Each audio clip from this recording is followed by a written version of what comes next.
dan membacakan sedikit tentang review saya mengenai materi penyembelihan hewan dalam Islam.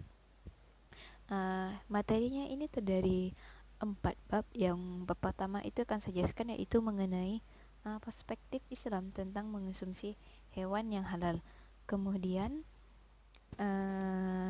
pada bab pertama ini, Islam itu sangat mementingkan namanya mengonsumsi hewan yang halal, dikarenakan makanan dan minuman yang halal ini mengandung banyak kebaikan bagi orang yang mengonsumsinya.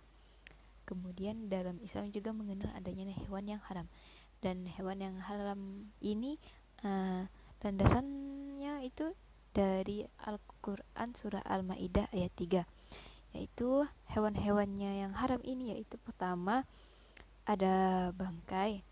Bangkai ini haram kecuali bangkai dari ikan dan belalang.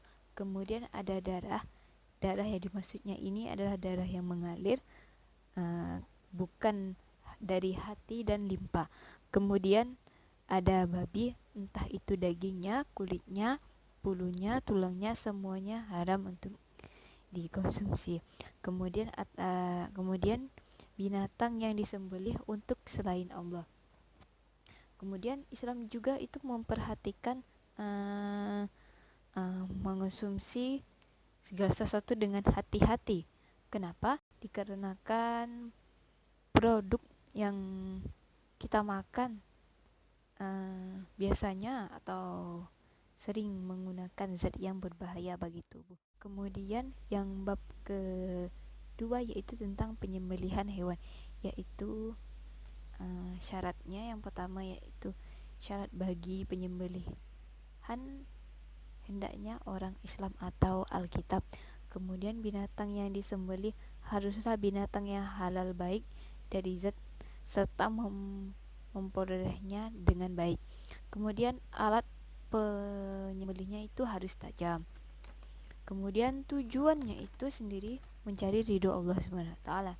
Kemudian untuk tata cara penyembelihannya itu hewan atau binatang yang akan disembelih itu diikat kakinya dan direbahkan, dihadapkan ke sebelah rusuknya yang kiri agar mudah menyembelihnya. Kemudian kearahkan ke kiblat menyembelihnya dan binatang.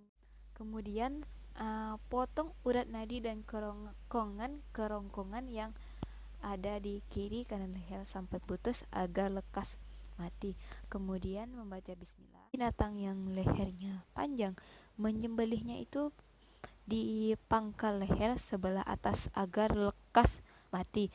Kemudian binatang liar atau jatuh dalam lubang tidak sempat disembelih lehernya, maka menyembelihnya dilakukan di mana saja dari badannya, asalkan kematiannya itu disebabkan oleh yang tadi yang saya sebutkan. Kemudian penyembelihan itu bisa hukumnya makruh itu diakibatkan menyembelih sampai putus lehernya, kemudian menyembelih dengan alat tumpul, kemudian menguliti atau memotong-motong hewan itu sebelum nyawanya hilang. Kemudian metode penyembelihan itu ada dua, yaitu secara tradisional dan secara mekanik. Secara mekanik itu dilakukan dengan cara pisau dan giok. Kemudian untuk secara mekanik menggunakan alat modern yang dirancang sebagai pemotong hewan. Kemudian ibadah dalam bentuk penyembelihan itu ada kurban dan akikah. 3. Pedoman memproduksi hewan halal.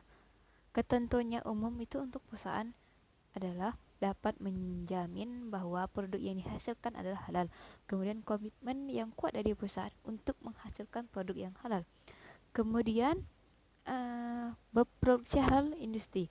1. Sistem administrasi perusahaan harus memiliki daftar bahan baku, daftar pemasok, daftar produsen, pembelian, stok barang, dokumen pengeluaran barang. Kemudian yang kedua, bentuk fisik dan mesin produksi. Peternakan itu harus cukup jauh dari hewan yang tidak halal.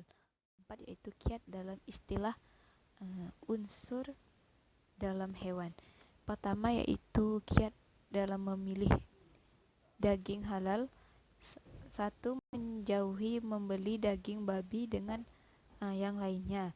Daging sapi impor yang diimpor secara legal telah dijamin kehalalannya. Kemudian rumah potong yang telah mendapat sertifikat halal. Kemudian bagaimana sih gitu tips memilih daging yang baik? Belilah daging pada tempat yang resmi.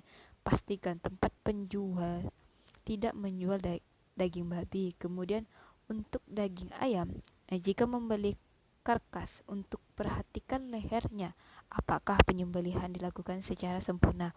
Kemudian memilih daging ayam yang pedagangnya yang sudah dikenal. Kemudian jangan membeli daging itu hanya misalnya daging itu murah gitu. Kiat untuk mengenali daging. Untuk daging sapi yang baik itu berwarna terang, seratnya halus, lemaknya berwarna kekuning-kuningan. Sedangkan untuk daging sapi yang kualitasnya tidak baik, warnanya yang gelap dan kaku, menunjukkan bahwa penyembelihannya itu dilakukan pada yang tidak baik. Kemudian daging kerbau berwarna merah muda, seratnya lebih kasar dibandingkan dengan serat daging sapi. Lemaknya berwarna kuning dan keras.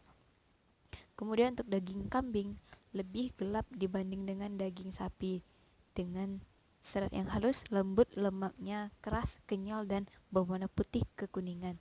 Kemudian untuk daging babi, dia itu dagingnya putih seperti daging ayam, namun dia tuh memiliki jumlah lemak yang lebih banyak.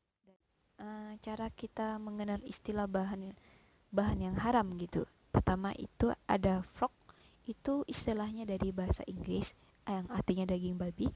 Kemudian ada bakon, bagian punggung sapi, perut babi. Kalau ada dari sapi itu dinamakan beef bacon. Kemudian ada ham, dari paha hewan secara umum. Kemudian ada lard, lemak yang diolah dari lemak babi. Kemudian ada sweat, lemak sapi atau kambing yang masih mentah. Kemudian ada tallow, lemak daging sapi. Kemudian ada shortening, lemak campuran dari hewan dan tumbuhan.